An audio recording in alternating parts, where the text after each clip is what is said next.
ำเนิดเกิดมาจากไสมีไผตอบคำนี้ได้เป็นด้วยเหตุใดความรักนี้นะเกิดจากหัวใจหรือจะเป็นไปด้วยสายตาหลายคนกล่าวขานกันว่าความรักมีค่ากว่าสิ่งใด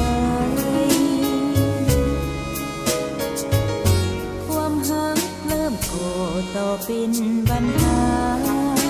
ผู้พากีดกันควงหน้า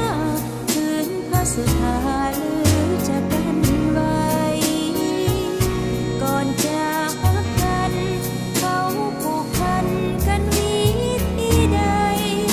ทั้งมีความรักกันได้เพราะว่าหัวใจเขามีเหมือนกันหวังให้เห็นฟ้ามาปิดบังทางกันให้โลกนี้สิ้นแสงจันทร์แต่ห้ามรักกันนั้นยากสุดแส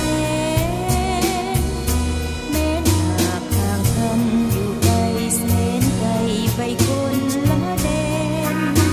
ความรักติดฝังใจแน่นยิ่งกว่ากำแพง